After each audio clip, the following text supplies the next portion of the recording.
Hello students and welcome to iota institute online. और मैं मनीष आपको इस चैनल के थ्रू क्लास 12 फिजिक्स के वीडियो लेक्चर्स प्रोवाइड करने वाला हूं, जिसकी मदद से आप घर बैठे बैठे कंपटीशंस और बोर्ड की तैयारी कर सकते हैं। तो अगर आप नए हैं तो ज़रूर से चैनल को सब्सक्राइब करें और बेल नोटिफिकेशन को ज़रूर दबाएँ। तो अब हम देखने जा रहे हैं रिफ्रैक्शन एट स्फेरिकल सरफेस। तो हमारा टॉपिक क्या है अब देखते हैं। अभी तक हमने रिफ्रैक्शन एट प्लेन सरफेस देखा था स्नेल्स लॉ लगाते हुए, ठीक है। अब हम रिफ्रैक्शन एट स्फेरिकल सरफेस देखने वाले हैं। सपोज ये एक मेरा स्फेरिकल सरफेस है, इस स्फेरिकल सरफेस पे रिफ्लेक्शन हमने देख चुके हैं, पूरा का पूरा कनकेव मिरर, कन्वेक्स मिरर। अब रिफ्लेक्शन नहीं, अब हमें क्या देखना है स्टूडेंट्स, अब हमें देखना है रिफ्रैक्शन। इस टॉपिक को हम देखना चाहते हैं, रिफ्रैक्शन एट स्फेरिकल सरफेस। तो यहाँ पे हम क्या देख पा रहे हैं, इसमें हम देख पा रहे हैं स्टूडेंट्स, यहाँ पे कोई अगर ऑब्जेक्ट रखा हुआ है तो इस ऑब्जेक्ट से यहाँ पे लाइट इंसिडेंट होगी। और ये जो स्फेरिकल सरफेस है, ये स्फेरिकल सरफेस ने दो अलग अलग मीडियम को सेपरेट करके रखा है। ये एक बाउंड्री की तरह एक्ट कर रहा है, जहाँ पे लेफ्ट साइड में आपका मीडियम ऑफ रिफ्रैक्टिव इंडेक्स μ1 है, तो राइट साइड में आपका मीडियम ऑफ रिफ्रैक्टिव इंडेक्स μ2 है। और यहाँ पे हम बोल रहे हैं कि μ2 जो है वो हमारा μ1 से बड़ा है, राइट साइड वाला का रिफ्रैक्टिव इंडेक्स ज्यादा माना गया है। और ये हमारा स्फेरिकल सरफेस है जिसका सेंटर ऑफ कर्वेचर, अगर मैं इस कर्वेचर को कंप्लीट करता हूं तो इसका सेंटर ऑफ कर्वेचर ये रहा। तो इस सेंटर ऑफ कर्वेचर से इस अपर्चर का मिड पॉइंट पोल तक का जो डिस्टेंस है, उस डिस्टेंस को हमने रेडियस ऑफ कर्वेचर माना है। और जो साइन कन्वेंशन होता है, जहाँ पोल पे आप ओरिजिन रख देते हैं और इन द डायरेक्शन ऑफ इंसिडेंट रे आप क्या लेते हैं, डिस्टेंसेस पॉजिटिव लेते हैं। तो P से C डिस्टेंस जो रेडियस ऑफ कर्वेचर है CP, उसको प्लस R लेंगे। और हमने O ऑब्जेक्ट पीछे की तरफ रखा है, तो O से P जो ऑब्जेक्ट डिस्टेंस है वो आप माइनस U लेंगे। और यहाँ पे हम देख रहे हैं इस पॉइंट ऑफ इंसिडेंस पे, ठीक है, आप नॉर्मल ड्रॉ करने के लिए उस एन पॉइंट को आप कहां से ज्वाइन कर ले, सेंटर ऑफ कर्वेचर से। तो ये आपकी नॉर्मल लाइन हो गई। और ये इंसिडेंट रे जो नॉर्मल से एंगल बनाएगी वो एंगल ऑफ इंसिडेंस दिख रहा है। अब मुझे दिख रहा है यहाँ से लेफ्ट टू राइट जाने पे आपका रिफ्रैक्टिव इंडेक्स बढ़ रहा है। तो रिफ्रैक्टिव इंडेक्स बढ़ेगा तो एंगल ऑफ रिफ्रैक्शन घटेगा। तो यहाँ पे हम देख रहे हैं ये जो रिफ्रैक्टेड रे होगा ये टूवर्ड्स नॉर्मल बेंड करेगा। और ये जिस है ना एक्सिस पे जहां पे जाके इंटरसेक्ट करेगा वो आपका इमेज बन जाएगा। तो आपका P से I distance in the direction of incident रे है, तो वो प्लस V कहलाएगा इमेज डिस्टेंस। और P से O डिस्टेंस आपका ऑब्जेक्ट डिस्टेंस माइनस U कहलाएगा। हमने मिरर फॉर्मूला पढ़ा 1/f is equal to 1/v plus 1/u। वैसा ही कुछ यहाँ पे object distance, image distance, radius of curvature और इस μ1 μ2 में हम एक फॉर्मूला रिलेशन एस्टैब्लिश करने जा रहे हैं, जो हम रिफ्रैक्शन एट स्फेरिकल सरफेस करके डिस्कस करेंगे। तो यहाँ पे सबसे इंपॉर्टेंट चीज क्या बोली गई है, इस स्फेरिकल रिफ्रैक्शन सरफेस को डिफाइन किया जा रहा है स्टूडेंट्स। तो चलिए देखते हैं स्फेरिकल रिफ्रैक्शन सरफेस क्या होता है। तो यहाँ लिखा है अ रिफ्लेक्टिंग सरफेस, ठीक है। होता तो क्या है एक्चुअली ये देखा जाए तो, अभी तक ये रिफ्लेक्शन में हम पढ़ रहे थे। तो reflecting surface which forms a part of sphere of transparent reflecting material, ठीक है। मतलब ये जो है ये एक पार्ट है, ठीक है, of the sphere which forms a part of reflecting material, ठीक है। ये अगर रिफ्लेक्शन में अभी तक हमने यूज पढ़ा था, अगर दोनों साइड सेम मीडियम होता तो ये रिफ्लेक्शन होता। पर जैसे ही हम मीडियम चेंज कर दें इस सरफेस के दोनों साइड में, तो वो जो सरफेस है उस सरफेस को नाम दिया जाता है स्टूडेंट्स हमारा spherical refraction surface.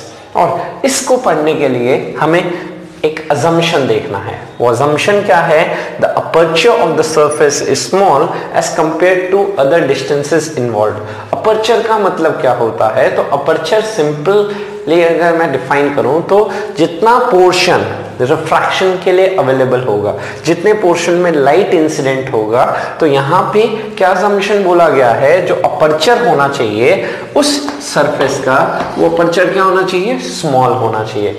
Compare to other distances, object distance, image distance, radius of curvature, उनके कंपैरिजन में। एंड फॉर स्मॉल अपर्चर हम बोल सकते हैं जब ये स्मॉल अपर्चर मिरर होगा तो उस टाइम पे ये इंसिडेंस एंगल और ये रिफ्रैक्शन एंगल अप्रोक्सीमेटली किसको टेंड करेंगे, 0 डिग्री को, मतलब 5 डिग्री 6 डिग्री के पास होगा। तो ये सबसे इंपॉर्टेंट अपर्चर है ना स्मॉल, तभी ये आप पूरा डेरिवेशन प्रूव कर सकते हैं। जैसे हमने बात किया था मिरर फॉर्मूला डिराइव करते हुए भी आपने पैरेक्सियल अप्रोक्सीमेशन माना था कि इंफिनिटी से जो रे आती है वो पैरेलल टू एक्सिस होगी, कब, जब मिरर का अपर्चर छोटा हो। सिमिलर यहाँ पे भी वही बात हो रही है और उससे फायदा ये मिलेगा आई और आर किसको अप्रोच करेंगे, 0 को, जिस हिसाब से हम एक अप्रोक्सीमेशन बोलते हैं साइन थीटा लगभग थीटा के बराबर and which is also approximately equal to tan theta बोल सकते हैं। अब फॉर स्मॉल डिग्रीज 15 डिग्री से छोटे एंगल के लिए sine 0 degree and tan 0 degree भी 0 डिग्री होता है। तो ये है हमारा अप्रोक्सीमेशन। इस अप्रोक्सीमेशन में हम ये रिजल्ट्स प्रूव करने जाएंगे। तो उस आगे बढ़ने से पहले, उससे पहले हम ये दो एक्सटीरियर एंगल प्रॉपर्टी से ये दो प्रूव करते हैं। देखिए अगर मैं ट्राइंगल लेता हूं NOC, तो इस ट्राइंगल में exterior angle I is equal to sum of interior angles that is alpha plus beta. तो पहला तो एक्सटीरियर एंगल प्रॉपर्टी से I इज इक्वल टू हमने लिख दिया अल्फा प्लस बीटा। सिमिलरली ये आपने किस ट्राइंगल से लिखा है, ट्राइंगल NOC से लिखा है। सिमिलरली आता हूं beta is equal to r plus gamma. तो ये कौन से ट्राइंगल से लिखा जा रहा है, ट्राइंगल NCI से। Exterior angle beta is equal to sum of interior opposite angles that is r plus gamma. तो यहाँ पे हम लिख सकते हैं ट्राइंगल NCI से हमने ये स्टेटमेंट लिख दिया, NCI से ये स्टेटमेंट लिख दिया, ठीक है। तो ये दो ट्राइंगल्स में आप एक्सटीरियर एंगल प्रॉपर्टी लगा के beta is equal to r plus gamma, तो यहाँ पे मैं I की value in terms of alpha beta और वैसे ही रिफ्रैक्शन एंगल R की वैल्यू बीटा गामा के टर्म में बीटा माइनस गामा करके लिख दिया। अब यहाँ पे इस पॉइंट पे है ना हम क्या लगाने जा रहे हैं, स्नेल्स लॉ। तो स्नेल्स लॉ हमने कैसे सीखा है, μ1 sin I is equal to μ2 sin R। तो यहाँ लगा रहे हैं μ1 sin I is equal to μ2 sin R and for small angles यहाँ पे हम क्या बोल सकते हैं, साइन थीटा अप्रोक्सीमेटली थीटा के बराबर। तो ये साइन I की जगह तो I हो गया, सिमिलरली साइन R की जगह R हो गया। तो यहाँ बन गया μ1 into I is equal to μ2 into R। ये तभी वैलिड हुआ जब अपने ये अजम्पशन ट्रू माना, ठीक है। स्मॉल अपर्चर के लिए बात हो रही है। अब यहाँ पे हम क्या देख रहे हैं, I की जगह तो हमने क्या लिख दिया students, alpha plus beta and R की जगह हमने क्या लिख दिया स्टूडेंट्स, बीटा माइनस गामा। अब इसे सॉल्व करते हैं थोड़ा। तो μ1 into alpha plus μ1 into beta is equal to μ2 into beta minus μ2 into gamma. अब यहाँ क्या कर रहे हैं, μ1 बीटा को तो राइट साइड ले गए, तो ये माइनस μ1 बीटा हो गया और माइनस μ2 गामा को लेफ्ट साइड लिया है तो प्लस μ2 गामा हो गया। और यहाँ पे जो थीटा बन गया है उसको हमने लिख दिया tan थीटा करते हुए। तो ये बन गया μ1 tan alpha plus μ2 tan gamma, gamma की जगह tan गामा, और यहाँ μ2 माइनस μ1 इंटू बीटा आता, उस बीटा को आपने लिख दिया tan बीटा। अब इसको आगे थोड़ा सॉल्व करेंगे। तो आगे बढ़ने से पहले स्टूडेंट्स अब यहाँ तक का स्क्रीनशॉट जरूर ले लें। फ्रैक्शन एट स्फेरिकल सरफेस में लास्ट स्टेप को यहाँ लिख देते हैं μ1 into tan alpha plus μ2 into tan gamma is equal to μ2 minus μ1 into tan beta. ये हमारा लास्ट स्टेप आया था। अब इसको ट्राइंगल यहाँ पे चेक कर रहे हैं, तो यहाँ ट्राइंगल से हम क्या देख पा रहे हैं, tan अल्फा कितना आ गया, tan अल्फा आ गया NP dash divided by OP dash. इस राइट एंगल ट्राइंगल में आपने यहाँ से परपेंडिकुलर खींचा है, ठीक है। वैसे ही यहाँ NP dash by OP dash, tan gamma लिख रहा हूँ। तो ट्राइंगल NP डैश I में tan गामा दिख रहा है मुझे NP dash by IP dash. तो NP dash by IP dash μ2 minus μ1 into tan beta. तो tan beta triangle NP dash C में देख रहा हूँ, tan बीटा मुझे दिख रहा है NP dash bye CP dash. तो NP dash bye CP dash.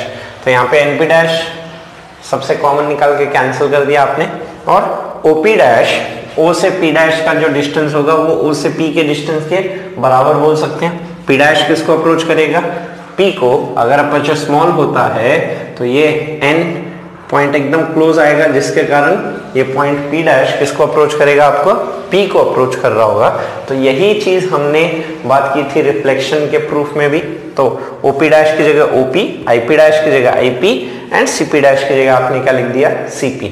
और आप OP क्या लिख रहे हैं, माइनस U, तो OP की जगह माइनस U रख दिए, ये minus U minus mu one by you.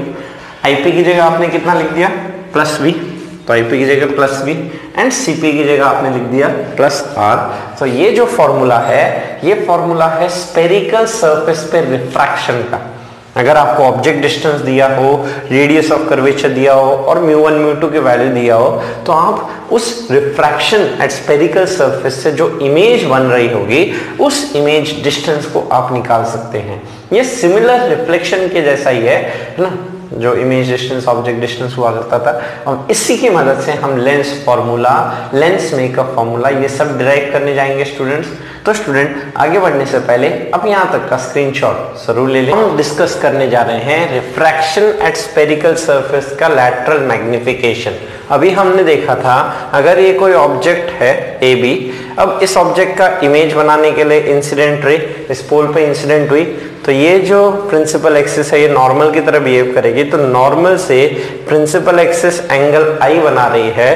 तो हम इस स्फेरिकल सरफेस से रिफ्रैक्शन की बात कर रहे हैं, तो यहाँ दो मीडियम को सेपरेट कर रहा है ये स्फेरिकल सरफेस, जहाँ पे इस राइट साइड का रिफ्रैक्टिव इंडेक्स ज्यादा है। रिफ्रैक्टिव इंडेक्स ज्यादा है तो स्नेल्स लॉ से हम कह सकते हैं रिफ्रैक्शन एंगल कम होगा, देयरफॉर रिफ्रैक्टेड रे टुवर्ड्स द नॉर्मल बेंड करेगा।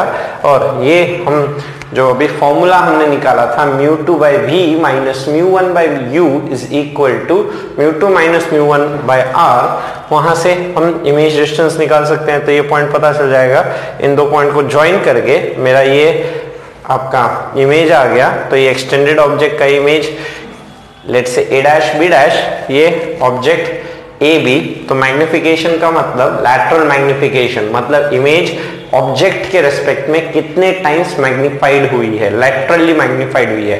कहने का मतलब उसका हाइट कितना इंक्रीज या डिक्रीज हुआ है, दैट इज मैग्निफिकेशन। चाहे मिरर में हो, चाहे लेंस में हो, या फिर रिफ्रैक्शन एट स्फेरिकल सरफेस में हो, सब में यही फॉर्मूला जाएगा, that is ratio of height of image to height of object. तो हाइट ऑफ इमेज यहाँ पे देख पा रहे हैं, नीचे की तरफ इमेज है minus a dash b dash divided by object height AB। ये इक्वेशन नंबर 1। दूसरी इक्वेशन कहां से आएगी, इस पॉइंट पे हम स्नेल्स लॉ लगा रहे हैं, that is μ1 sin i is equal to μ2 sin r। तो μ1 sin i equal to μ2 sin r। और अभी हम जब प्रूफ कर रहे थे इस रिफ्रैक्शन एट स्फेरिकल सरफेस को, हमने एक अजम्पशन माना था कि अपर्चर जो होना चाहिए वो स्मॉल होना चाहिए, जिसके लिए साइन थीटा tan थीटा लगभग बराबर हो जाएगा। तो sin i को tan i लिख दिया और sin r को tan r। अब इस ट्राइंगल में tan i अगर बात की जाए तो AB डिवाइडेड बाई u होगा और ऑब्जेक्ट डिस्टेंस पीछे है तो माइनस u। वैसे ही tan r बात करें तो a dash b dash by plus v होगा, a dash b dash by v। यहाँ से a dash b dash by AB की वैल्यू आ जाएगी, इस AB को नीचे लाया, v और μ2 को यहाँ ले गया, तो v न्यूमरेटर में आ गया, μ2 डिनोमिनेटर में, और साथ में माइनस साइन आ गया। This is equation 2।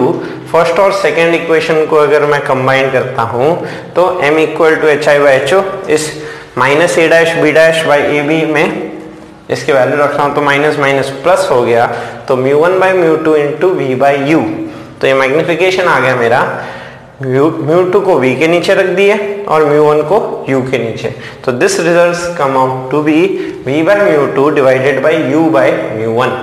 यहाँ पे देखने वाला रिजल्ट क्या है, इंपॉर्टेंट देखने वाली चीज ये है कि जैसे हमारा मिरर फॉर्मूला में मैग्निफिकेशन होता था माइनस v बाई u, अब लेंस फॉर्मूला आगे प्रूफ करेंगे जहाँ रिफ्रैक्शन होगा प्लस v बाई u। यहाँ पे प्लस v बाई u, पर v के नीचे आपको रिफ्रैक्टिव इंडेक्स डालना है of refracted ray that is μ2, और u के नीचे आपको रिफ्रैक्टिव इंडेक्स डालना है of incident ray that is μ1, जो हमने रिफ्रैक्शन एट स्लैब में देखा था ना, बर्ड फिश को देख रही है, H I by mu R equal to H O by mu I. Similar way में रिफ्रैक्शन एट स्फेरिकल सरफेस में आप वही कॉन्सेप्ट यूज करेंगे, magnification m equal to v by μ2 divided by u by μ1। Image distance के नीचे refractive index of refracted रे और object distance के नीचे रिफ्रैक्टिव इंडेक्स ऑफ इंसिडेंट रे। तो ये है हमारा लैटरल मैग्निफिकेशन का डिस्क्रिप्शन स्टूडेंट्स। तो यहाँ तक का आप स्क्रीनशॉट जरूर ले लें। स्टूडेंट अगला टॉपिक देखने जा रहे हैं हम Cartesian sign convention for spherical surfaces. तो यहाँ पे क्या किया जाता है, यहाँ स्फेरिकल सरफेस में जैसे आप मिरर में साइन कन्वेंशन लिया करते थे वही सेम रूल चलेंगे। तो रूल क्या कहता है, जो स्फेरिकल सरफेस का या अपर्चर का मिड पॉइंट जो पोल है उसको आप ओरिजिन मान लिए, और ओरिजिन अगर यहाँ माना है, ऑब्जेक्ट हम लेफ्ट की तरफ मान रहे हैं, तो इन the direction of incident raise and आगे की तरफ पोल से राइट टुवर्ड्स डिस्टेंसेस पॉजिटिव लेने हैं प्लस एक्स एक्सिस की तरफ, और पोल से लेफ्ट वाले डिस्टेंसेस माइनस एक्स एक्सिस की तरफ हो जाएंगे तो नेगेटिव लेने हैं। सारे डिस्टेंसेस, ऑब्जेक्ट डिस्टेंस हुआ, इमेज डिस्टेंस हुआ, रेडियस ऑफ कर्वेचर हुआ। सिमिलरली अगर प्रिंसिपल एक्सिस ये है तो इसके ऊपर वाले डिस्टेंसेस, जो ऊपर वाली हाइट्स है वो आप पॉजिटिव लेंगे, और इसके नीचे जो भी हाइट्स मेजर की जाएंगी वो सारी आपको नेगेटिव लेना है। तो ये 3 रूल्स हैं, देखते हैं एक एक करके। तो पहला बोला है the principal axis of the spherical surface is taken as X axis. Principal axis आपको कौन सा लेना है, एक्स एक्सिस को लेना है, ठीक है। And the optical centre as origin और पोल, और ये जो पोल है ये आपका ओरिजिन हो जाएगा, ठीक है। The principal axis is the diameter extended, और प्रिंसिपल एक्सिस आपने क्या किया, ये जो कर्वेचर कंप्लीट करते हैं तो उसका जो डायमीटर है उसको जस्ट एक्सटेंड कर दीजिए, तो वो आपका प्रिंसिपल एक्सिस हो गया।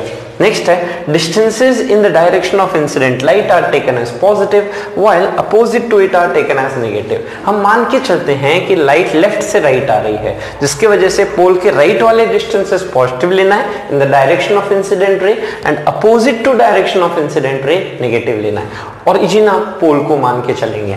और नेक्स्ट रूल क्या कहता है, heights above the principal axis are taken as positive while below the principal axis are taken as negative. तो जो भी हाइट प्रिंसिपल एक्सिस के ऊपर है वो पॉजिटिव ली जाती है, और जो भी हाइट्स प्रिंसिपल एक्सिस के नीचे है वो नेगेटिव ली जाती है। अब हम यहाँ पे u, v, r, hi और ho निकालना सीखेंगे।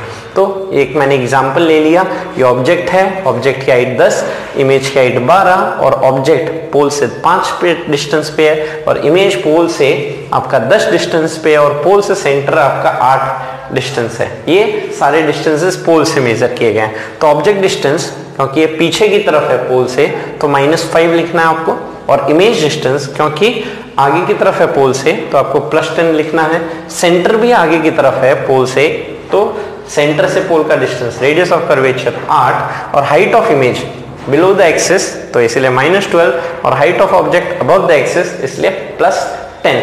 तो ये है हमारा sign convention similar to mirror, और ऐसे साइन कन्वेंशन हम लेंस में भी सीखेंगे, कोई चेंजेस नहीं होंगे स्टूडेंट्स। तो स्टूडेंट यहाँ तक का स्क्रीनशॉट जरूर ले लें। सब्सक्राइब कीजिए आयोटा इंस्टीट्यूट चैनल को और प्रेस कीजिए बेल आइकन को, ताकि आपको मिल सके हमारा लेटेस्ट वीडियो सबसे पहले, और ये बिल्कुल फ्री है।